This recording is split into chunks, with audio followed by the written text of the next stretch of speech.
Hi, everybody. This is Mike Hancock. I'm the chairman and founder of the Circle of Excellence Group, as you can see behind me if you're watching on the video. And our very special guest this morning is Colleen-Joy, Colleen-Joy Page. And, you know, Colleen, your life is a very similar journey to one of my very good friends, Core Love, or Corey Hurt is his real name. And I remember when I first heard his story, he was 13 and he got in a motor car accident. He wasn't driving and ended up in a coma for 6 months. And that allowed him to see into the other realms. And he could actually see things like the DNA of a tree. And he could see, if you've ever watched that television show Numbers, that was basically his life. And it led him on a very interesting path in life that he still has today as well. But we're not here today to talk about him. We're here to talk with you and about you. So Colleen also was somebody who had a health issue very early in life. I think you're age 9, if my memory serves me correct. And, you know, the process of going through that, and I'm sure you'll talk a little bit about it just for those who don't know it, and it'll be a great place to start. And then what happened to you over the next 4 or 5 years to take you on a journey that's now led you to over 4,000 stages around the world, being on stage with people like Neil Donald Walsh, to be working with really some tremendous people, not only in your own home country, but across the world as well. Colleen, it's lovely to have you today. Welcome, and over to you. Thank you, Mike, and heartfelt hello to everyone. So nice to see some of the faces that join us every Tuesday, as well as some of my coaches and my team. So, big awesome. Thank you so much to Mike for sharing the Zoom link so that I could invite a couple of my cherished folks. And I really want to just invite you all to the space, and my intention is to make this as practical and as relevant and as personal as possible, so that you leave with something tangible, something helpful at the end of this hour, because time is a precious gift, and I really respect and appreciate the attention that you're bringing to this hour together. And thanks to Mike, very, very awesome to have been a part of Circle of Excellence for what feels like a little while, even though it's probably close to a year already. And I've really enjoyed the space that Lundy and Mike create, and wonderful to have an opportunity to do a little bit of sharing in that space. Yes, so let's dive right in. I'm going to perhaps just kick off with a couple of questions for you, so that I get a sense of where you're all at on this particular topic. And the chat area is my favorite space to engage. So please feel free to type in the chat. One of the things I always say on my Zoom classes, which I run at least 2 or 3 times a week, is let's not worry about spelling and grammar, because I know English is not everybody's first language, and sometimes people hold back from using the chat.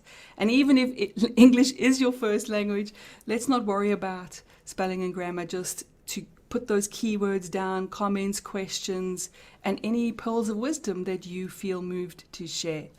So I'm going to just dive right in with a very provocative topic. I decided to be a little bit enticing, right?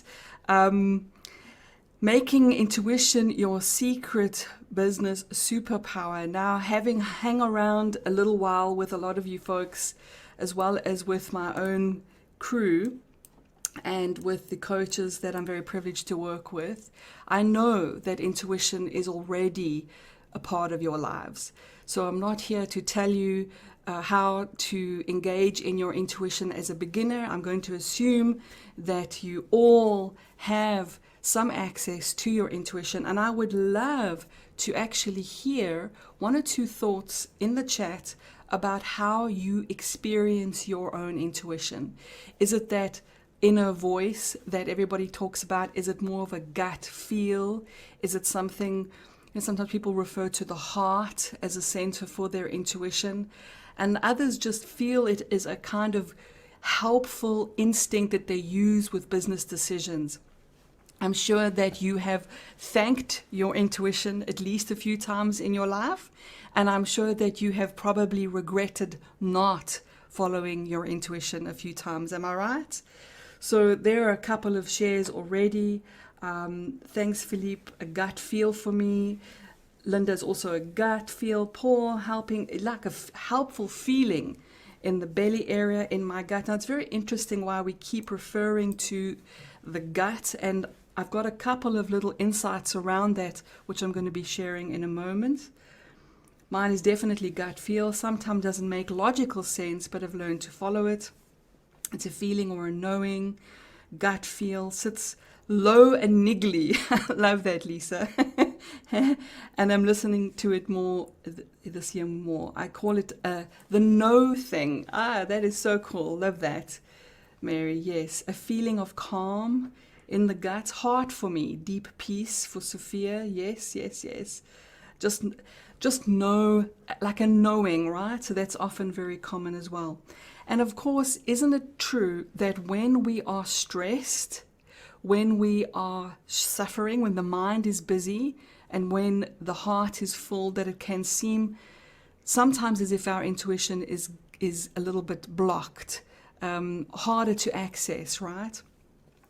So I want to look today at a couple of very specific takeaways, and we're going to weave that into some of what you're saying. Matthew says a subconscious, in a sense. It can feel like it's a separate entity with me. You know, in fact, Matthew, it's interesting. A lot of folks describe it as their intuition feels like it's coming to them, right?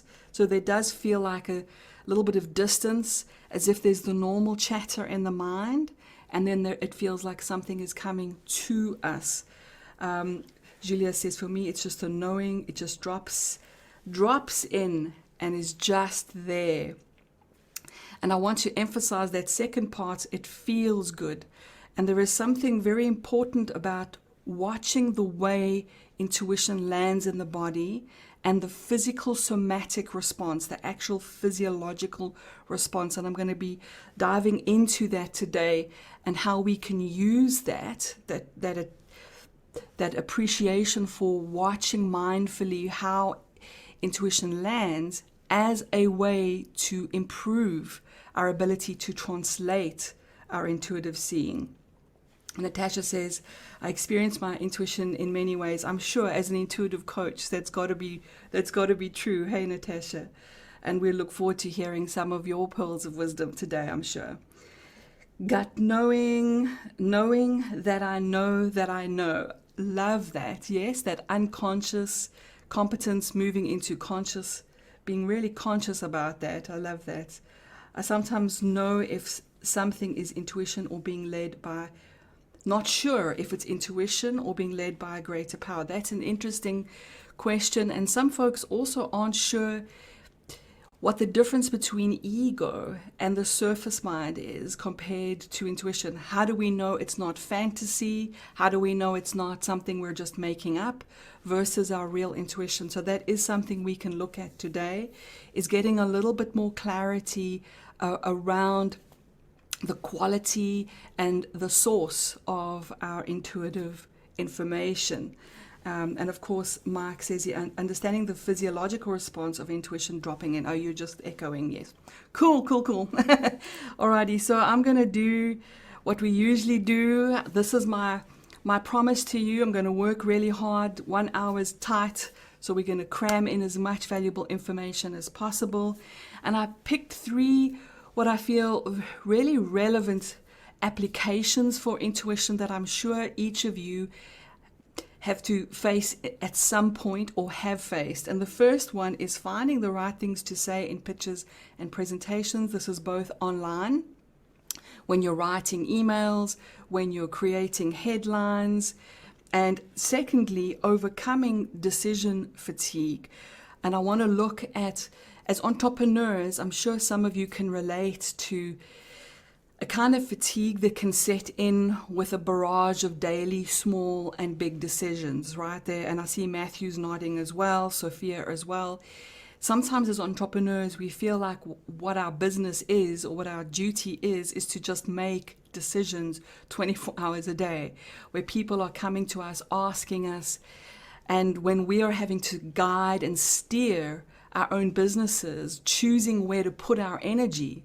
I think in one of the previous clinics last year, where where everyone was sharing about all these great ideas for the year ahead, and you could almost feel a little bit of the fatigue of, wow, coming up with a lot of brilliant ideas is one thing. Choosing what to put your energy into is quite another. So I do want us to have a little bit of a look at how to access your intuition more reliably, perhaps with a little bit more accuracy around this barrage of decision making, and to really plug your intuition into your decision making process. And finally, the proverbial procrastination prison that even the best of us can have sometimes. Who understands or relates to times in their lives, or perhaps on Mondays, when procrastination is really holding back the flow, where we feel ourselves, oh my gosh, what to start with first, what to do about this. And it's linked to decision making, of course, every day, says Elmarie.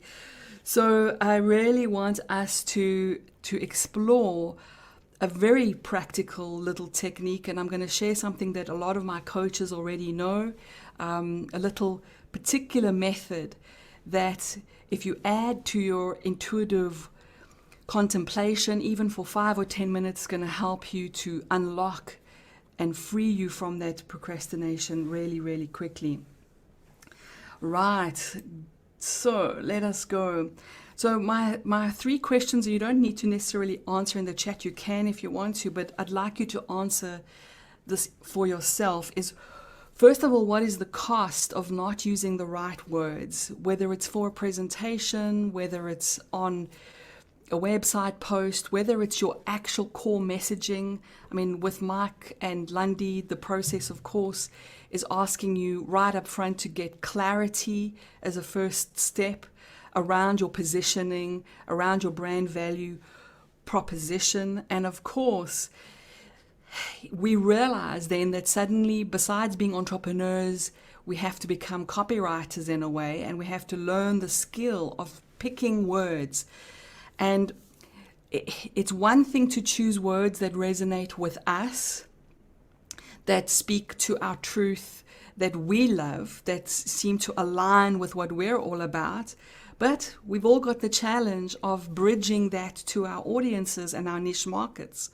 And so what I want to be looking at a little bit later is how to use your intuition to get a yes from both sides, to get a yes from you so that you're not compromising on who you are by choosing words just for your market, and also a yes that's going to land in the hearts and minds and in the intuitive feel of your audience. So that's I think that's quite a nice specific thing that we can look at. The second question I'm proposing for you is, what decisions stall and steal your energy?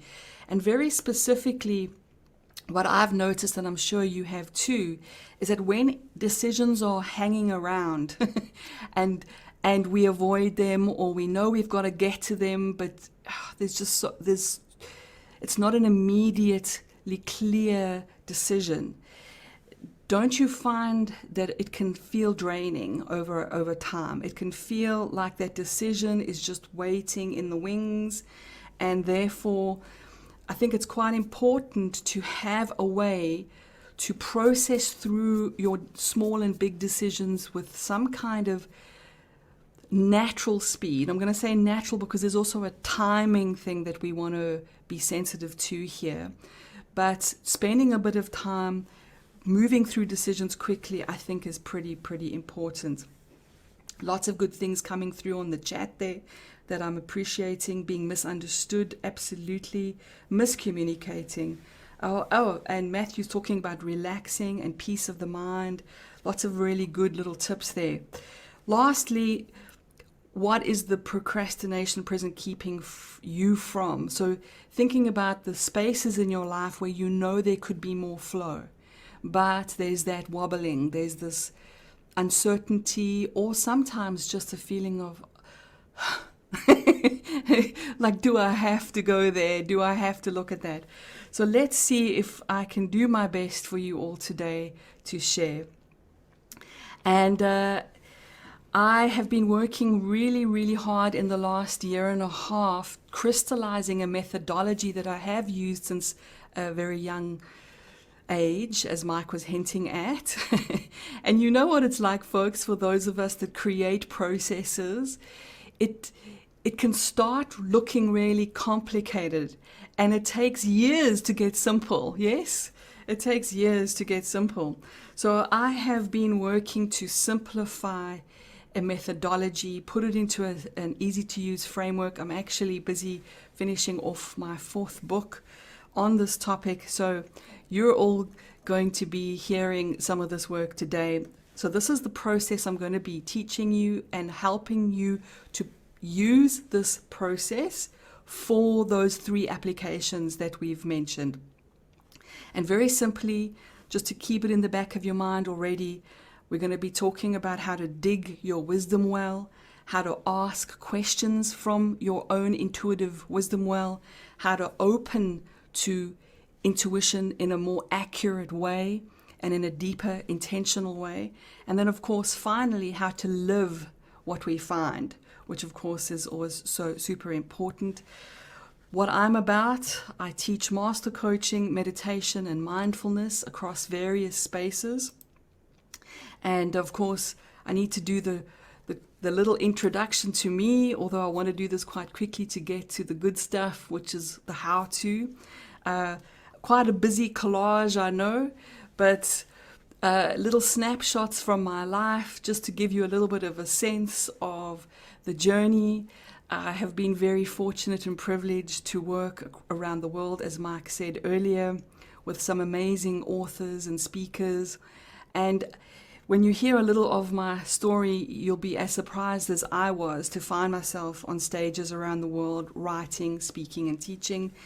And when you put me in a boardroom, sometimes I hold back from telling them what my superpower is.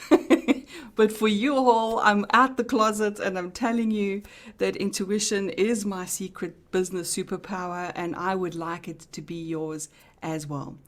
Quick little story to give you an example.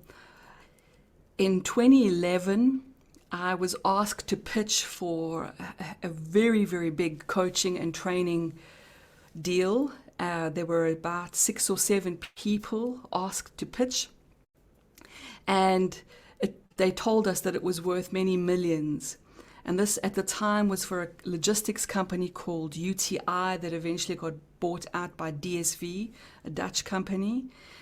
And I did all the things we should do, everything that you know that you should do, the research, the thinking, the logic, the intellect. So we don't want to abandon our intellect in this process.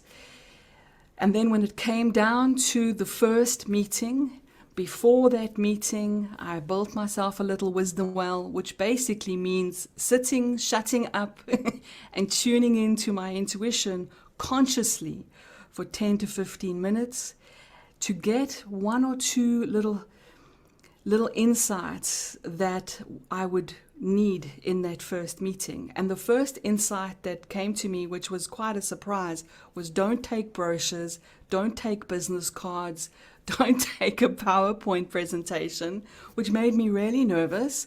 Just show up as a human being for this first meeting. So I was really nervous about doing that, but I arrived at this first meeting with literally my handshake and a smile. And I spent the time getting to know this potential client, asking a lot of questions, taking a lot of notes, using my intuition to know what to ask, to know what to say, and then went away with that information to go through to the second round where we need to put presentations together.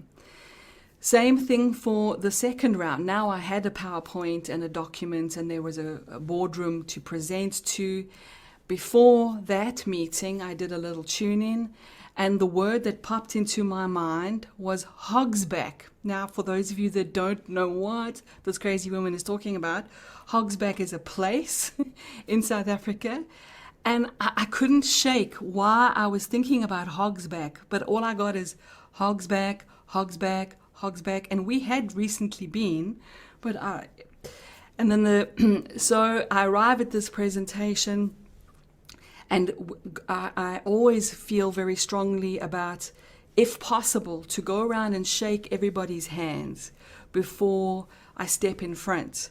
So I walk around the room, shaking each person's hand and saying, very nice to meet you, very nice to meet you. And I'm shaking somebody's hands, and out of my mouth, I just feel the urge to say, we were recently in Hogsback.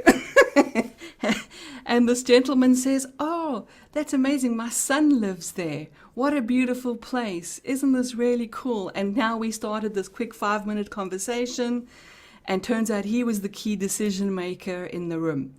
Did my presentation, made it to the next round. Eventually they were deciding between two companies, and I had to fly in for a presentation to two people, the final decision maker and his 2IC, and he was the president of the Africa region and Asia region of the whole business.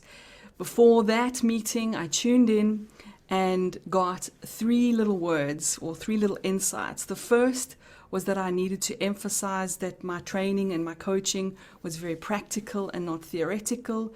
The second was that it got into practical very quickly, that people would start practicing coaching skills within the first hour of the training. And the third was that we were South African created, but internationally accredited and relevant.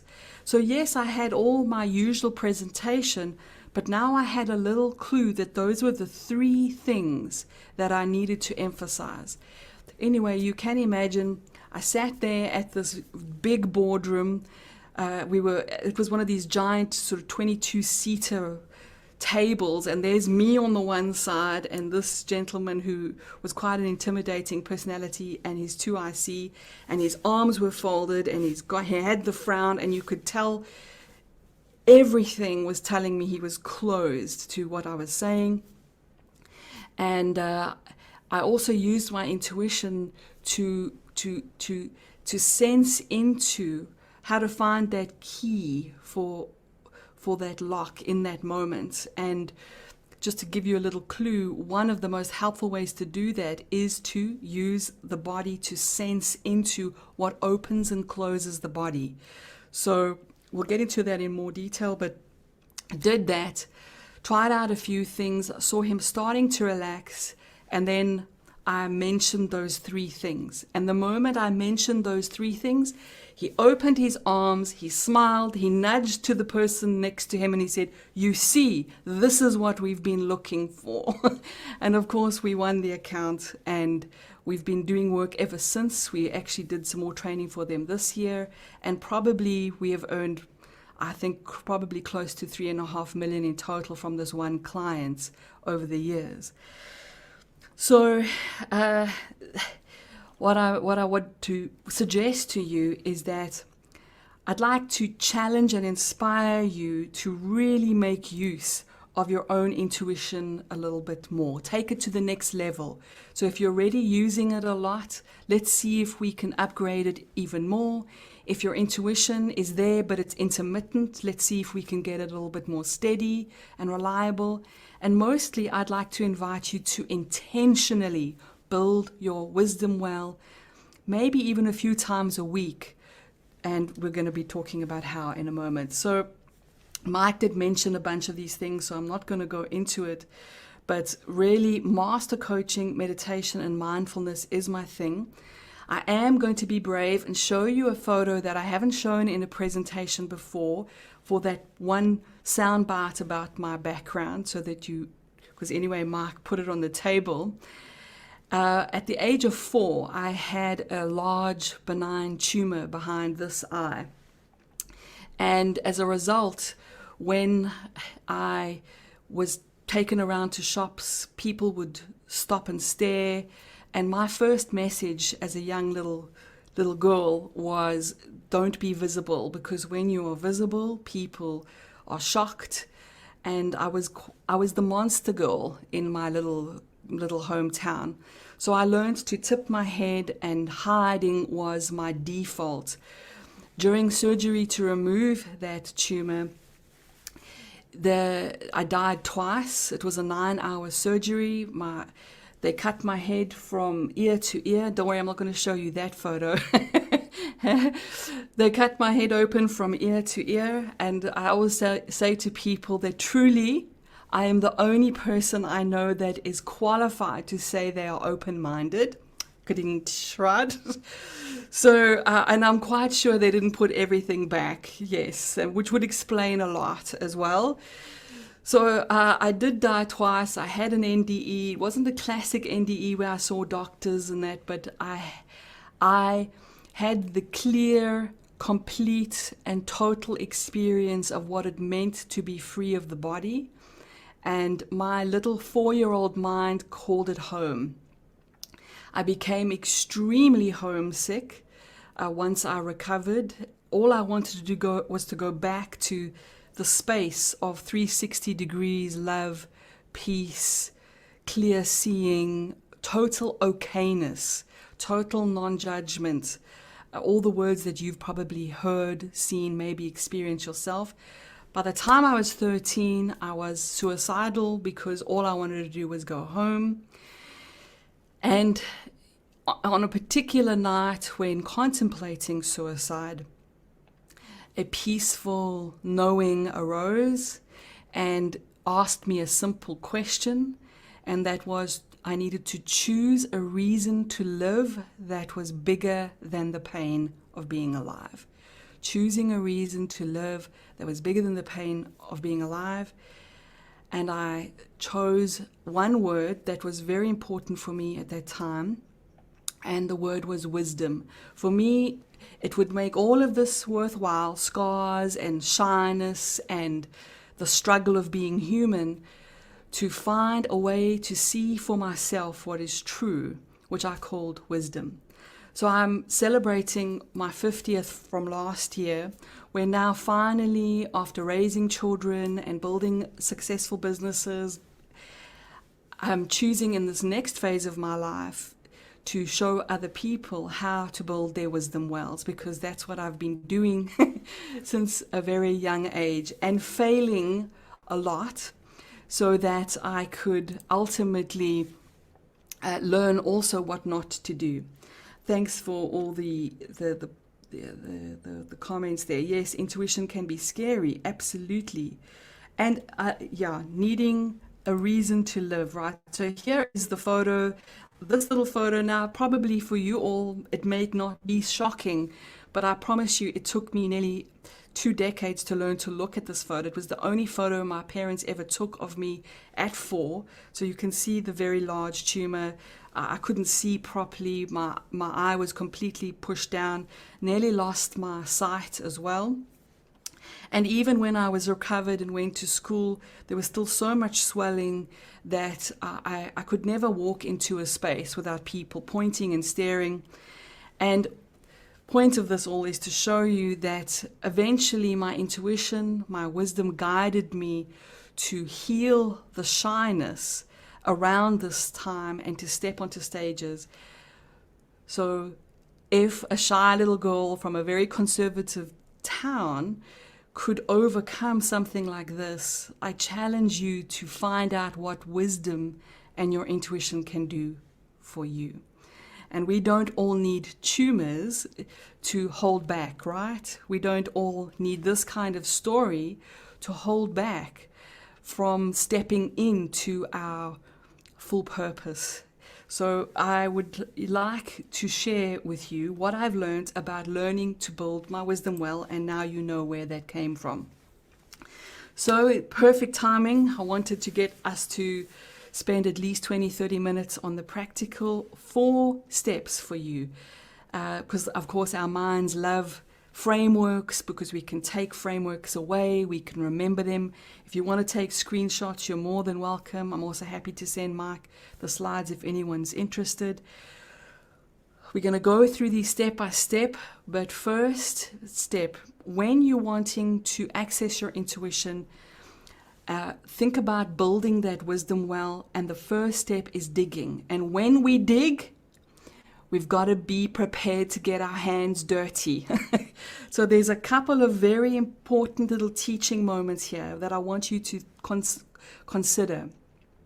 How many of us try to access our intuition, but we're trying to be intuitive, and we're trying maybe to be spiritual, or trying to ignore our busy minds, and damn it, I can't get my intuition because my mind is so busy, or there's this feeling that's showing up, this emotion that's showing up, and I wish it wasn't there, because then I'd be able to get to my intuition.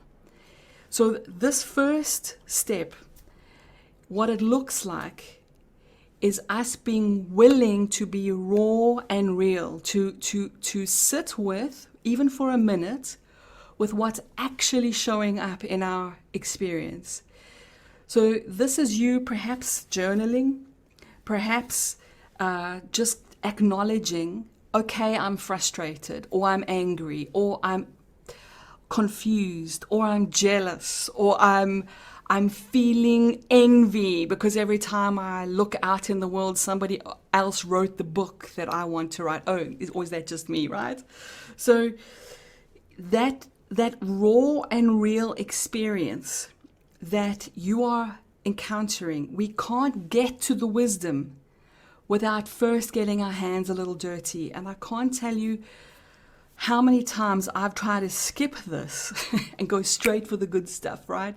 To just pretend I'm fine, and try and ignore my busy mind. So include your mind, include your feelings, and make them a part of this. And the simplest way I know to do this is to do a line or two of just bullet pointing or writing how I'm actually feeling about the topic for my wisdom well.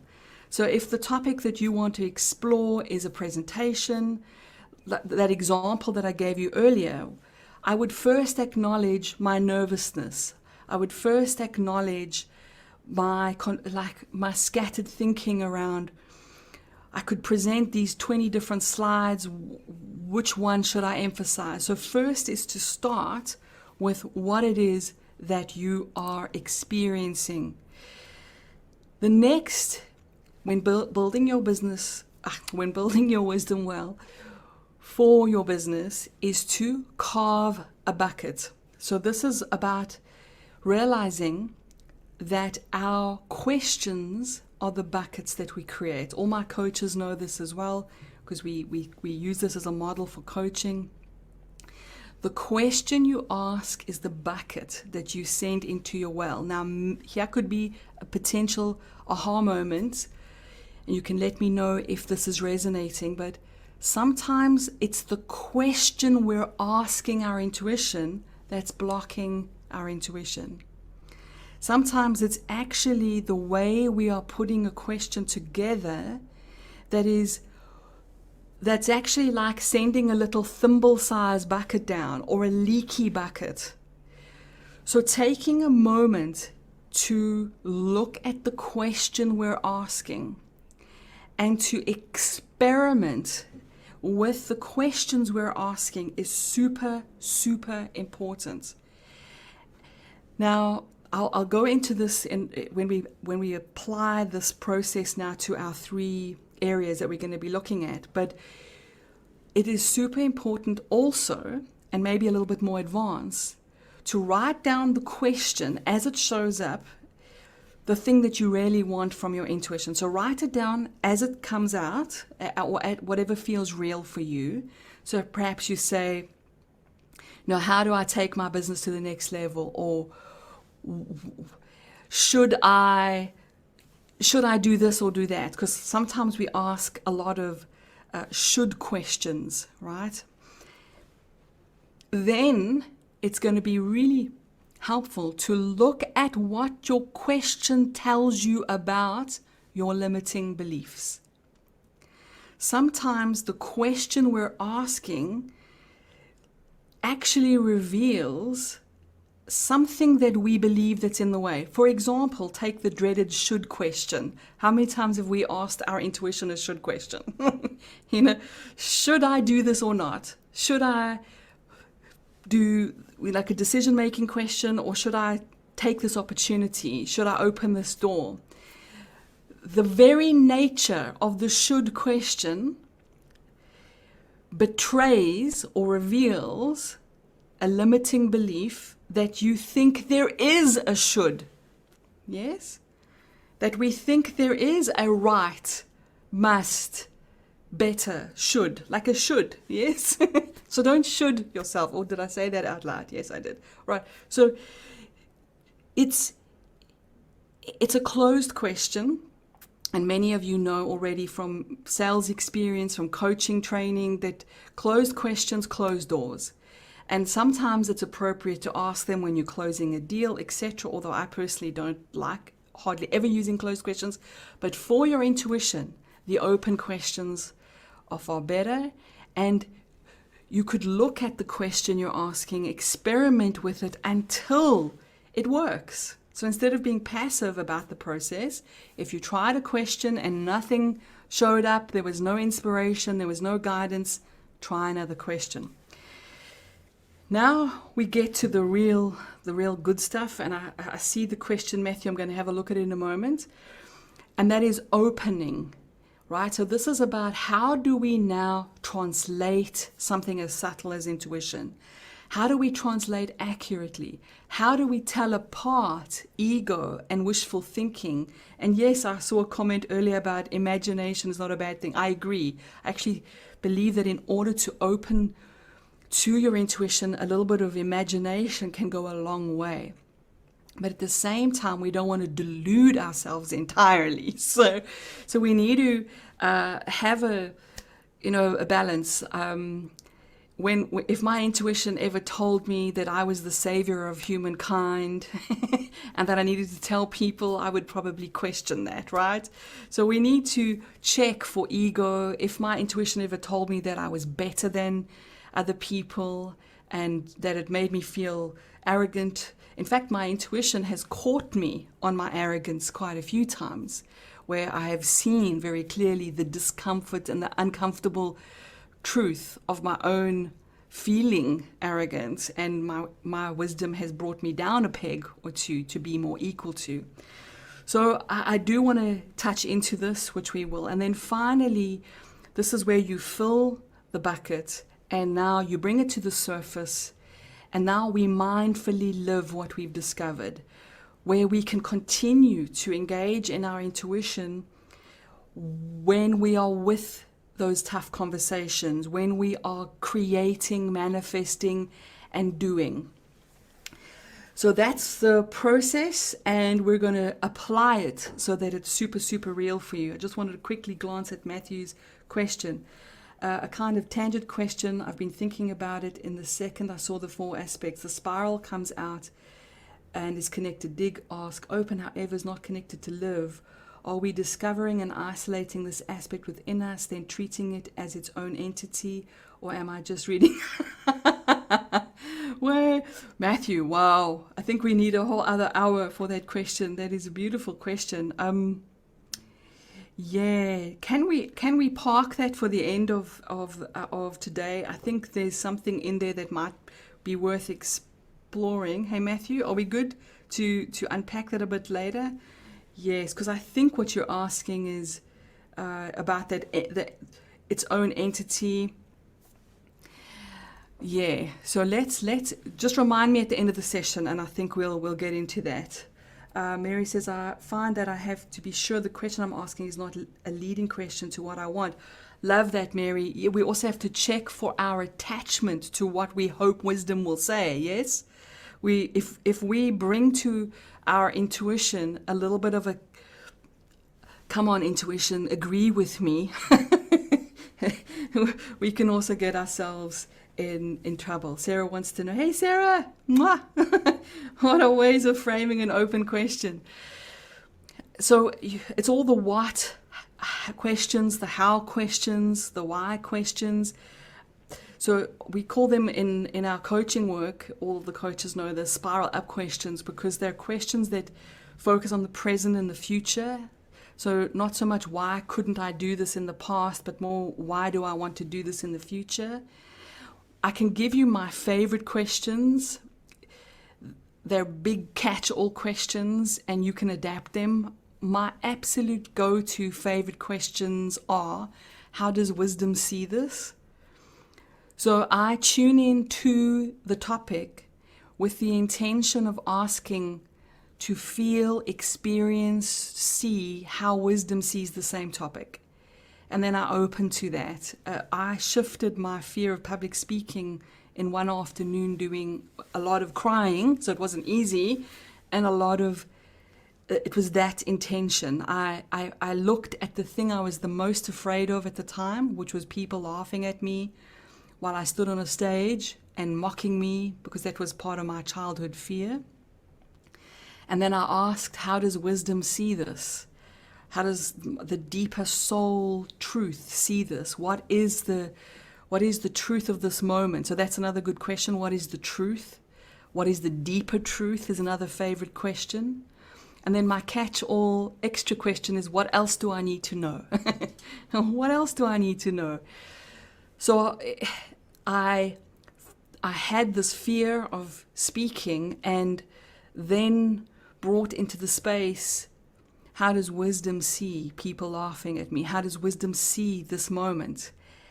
And it was a tangible shift in the body from being contracted and nauseous and terrified and emotional with all those past traumas triggered, to me laughing with them. I remember distinctly sitting there with these tears streaming of the fear of speaking, because I'd been invited to do a big talk and there were going to be television cameras there for a documentary on my life, and this was making me feel sick. And I just looked through the eyes of wisdom and realized it was really funny and started laughing with the imagined audience. And then I opened to my intuition again and said, what do I need to know about this? And clearly were the words that I feel like sometimes a secretary just dictating from downloads, right? And it was just, there's only two things you ever need. You need to be yourself and love them. Be yourself and love them. And when I felt those words, and this is how I recommend you test words in your body, you test them for accurate translations. So when I felt the words be myself, I wasn't sure how I was going to do that because I was so shy and had so many layers. But that became what I lived, is living how to be myself in front of strangers and groups and in business, and love. And the tapping into and tuning into love dissolved the fear completely, because it turns out we cannot be frightened of that which we love. So tuning into the love of who I was talking to, tuning into that was really a game changer. And a month later, when I was on a smaller stage but with cameras, I was so relaxed that I hadn't prepared a single word for the presentation. And when my mind panicked and said, what are you going to say? I would tune in, and my wisdom or intuition would just say, how can you know what you're going to say yet?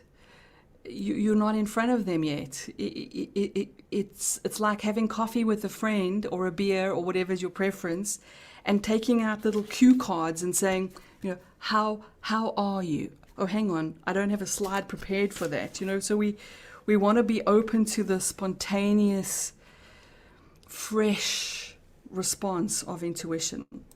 No problem. Alrighty, so here we go. I'm going to show you how to apply these 4 steps into the very practical application. So how do we find the right words for pitches and presentations? First of all, whatever you are really feeling about the pitch or the presentation, whether it's nerves, whether it's procrastination, whether it's comfortable, excitement, so it doesn't have to always be troubling emotions, just whatever raw and real feelings show up in the mind, the heart, and the gut. And it's quite helpful to look at those 3 centers of intelligence, because we all tend to have a preferential one, and sometimes it is useful to go check out the others, to actually hear your thoughts, your emotional needs around it, as well as your gut instinct around it. Once you've done that, which could take a minute or 2 or more, now you ask that question, right? And learning to find good quality questions, which is the bucket, of course. What I think would be helpful for pitches is you want to find what words work for them and me. You want that sweet spot of words that resonate with your own truth, your own purpose, your own value system, as well as your niche market's going to say yes. You've probably heard in marketing circles the term called a dog whistle, which is that you want to intentionally put words out there that not everyone's going to say yes to. Because you want the people who aren't your audience or your market to click the back button, and you want the people that are your niche market to say exactly yes, to feel that you are part of their tribe, that they can relate. Exactly. Yes. So I would do that. And one of my favorite things to do when looking for words is I like using software like Canva or something where I can be visual, but you could equally also write them down, and I do that as well. In fact, there's a very nice little scribble from yesterday. And what I recommend you do is write a few variations of some of the key things, like the key messaging, the headline, and then read each word, right? And now we get to this part, and test the words intuitively. Ask yourself, how does this word feel for me as an expression of what I'm about and what my business is about? And you wait for the words that open, that feel like a strengthening feeling, that feel like an open lightness in the body versus a heavy contracted feeling. And then you do exactly the same. You think about your audience, you think about your market, and you ask the question intuitively, how do they connect to these words? And you test the words. And what I will do is swap words out. I'll try a different word, put a new one in, swap other words in until I get, and here's another little saying from my intuition, until it is professional but not perfect. Because if you try to find perfect, you're going to get yourself unraveled. So professional, not perfect. Good enough, because we're going to admit that there are no perfect words. There are never going to be perfect words, right? They're never going to be perfect words. But find the words that do the most opening. Exactly, Nanda. We're on the same page. Not everyone's going to say yes, and it's okay. And of course, there's timing as well. Exactly. And then finally, I like to then, when I am pitching or presenting, which you already heard, set the intention to tune in deeper than the surface of the people you're talking to. So if I set an intention to feel your wisdom and to feel your essence, to tune into the very soul of you, that is deeper than your personality, what happens is, amazingly, it supports my own body, and I feel an opening and a sense of peace. There's a warmth. You all suddenly feel like friends that I want to invite to our beach house for a beer or a cup of tea or a wine or whatever, because instead of feeling like strangers, that is a way to tune in to people at a much deeper level. I hope this is not too abstract, and that you can take away a couple of things. Yeah, all right, so let's see how we would do exactly the same for decision making. You write down the decision you want to make, you put the topic on the table. You first, this one's easy now, you first actually express and acknowledge the very real experience that you're having about that decision. What is true about how you feel, the weight of it or the excitement of it, etc. Then I would check your actual question. And we said this earlier, if it's a should question, I would challenge that. Here's what wisdom taught me once about asking for the right choice. When a river bubbles up from a spring at the top of a mountain, that river does not ask what is the right path down the mountain. The river trusts, and feel these words, the river trusts that when it meets the rock, it will know how to flow around the rock. Yes? The river trusts that when it meets the waterfall, it'll know how to handle the waterfall. We often make the mistake of forcing the river or blocking the river because we procrastinate on the right thing. Yes?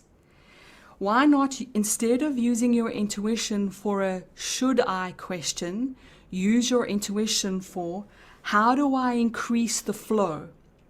And the best way I know how to increase the flow is to tune into your truth and to also ask for practical solutions from your intuition. So instead of what's the right way down the mountain, how about I trust that when I meet that rock, I'll find a way around. I will meet that rock with courage and dignity, with intuition to support me. And I also want to invite you to remember that there's high tides and low tides. Every time you're creating, every time you're working, every time you're doing, it's a high tide, it's an out-breath. We don't give enough time to some low tides. This intuitive work should be done in a low tide space. Step away from your desk, go sit somewhere and withdraw your energy like a low tide. Pull your attention inwards in a meditative, contemplative way. Because then when you have your high tide, you'll see increased productivity, creativity, focus, and clarity. And finally, very similar for procrastination. You bring your actual experience of the raw and real wobble of the procrastination. And here is a little gem that all our coaches know. Ask yourself what the valid, positive reason is for the procrastination as it showed up that day. What is the reason, the positive reason? Because we want to try to get rid of procrastination, but actually it's there for a purpose. It could be that you don't feel ready and therefore you need to use your intuition to get more ready. It could be that you're tired and your procrastination means take a walk, you need to rest. Think about pleasure, Lisa. Think about the positive intention and then live that positive intention. Apply it to your life. All right, folks, so we have explored a lot together today. Let me know in the chat what questions, comments, highlights are showing up for you. Andrew was saying earlier, businesses are becoming more data orientated. So how do you balance what intuition tells you when this is in contradiction to what data says? Very good question, Andrew. I always keep my critical thinking alive and well. I always am learning and processing and taking data. Then I take the data to my wisdom well and I check it for myself. So because we all know that data can also be manipulated. We also know that data can be skewed towards the bias of whoever is using that data. So I remain open and skeptical and interested. But for me, the last call is always my intuition. Pleasure, Lisa. And Chaya, hey Chaya, do not ignore your intuition. It's simple data processed too fast for your conscious mind to comprehend. Love that. And of course, Einstein even said that intuition is the only real thing. And many of the greats in our history will tell you how when they open to ideas coming to them, they get those ideas. I always think sometimes that we build little antennas inside of ourselves so that we can be receiving of inspiration and clarity. We are the masters of the data we are capable of reading. Choose the questions well and focus on testing the path till you find the right one. And there will never be one right path. Exactly. That river, trust the river, increase the flow. Pleasure, Natasha. Di says, thanks. It seems like we are needing this currently as we simplify our lives this year in the water tiger. I thought it was quite appropriate, all the water for Mike's tiger. Yes. Pleasure, pleasure. Mike, you wanted to say something? Not necessarily at this stage, Colleen, except to say we're coming to the end. So if anybody does have any questions, I see Elle Marie's got a comment in there that you may want to just speak to. And I find it fascinating because next week I'm going to be talking about quantum and giving some aspects that come from the I Ching. And I'm also going to be talking about words as well. So this was a great, I won't say introduction, that would be to underplay it, but a great match for what we're going to be doing next week as we unpack this. So let's get into any final questions or things that you've got for Colleen. Thank you. Marie, it is possible to do this quickly. The quick version can actually happen spontaneously in the day. So I'm sitting at my desk. I think to myself, okay, dig, first quick check in with how I'm feeling. Oh, there's a little closed feeling in my chest. And I really think somatic sensing is so helpful here. Otherwise, we stay very much in a cerebral space. Your body is very honest. So our bodies can tell us if there's a contracted feeling, if there's a little wobble, a little fluttering. Then formulate your question or your intention. Then set your intention to open to thoughts and ideas from your intuition. And intention is very much the key there. And then you're literally in the moment letting thoughts land and testing them in your body. And you're the ones that feel peaceful, feel open, feel strong, feel warm, feel solid. Those are the ones that you're paying the most attention to. And then you're applying that. So Elmarie, absolutely, this can be a 1, 2, 3, 4, probably 2 or 3 minutes, and there you're good to go. And of course, if you're really in the flow of this, you can sometimes, that first step can be a moment, literally just a quick moment. Or if there's nothing in the way, if there's no rocks in the way, sometimes that well is already open, then you don't really have to do a lot of step 1.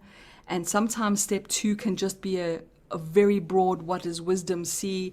What do I need to know? And then it's the open. It's the open. Pleasure, Philippe. Merci. Merci, merci. Pleasure, Chantal. And thanks to Julia and Sophia. Pleasure, Linda.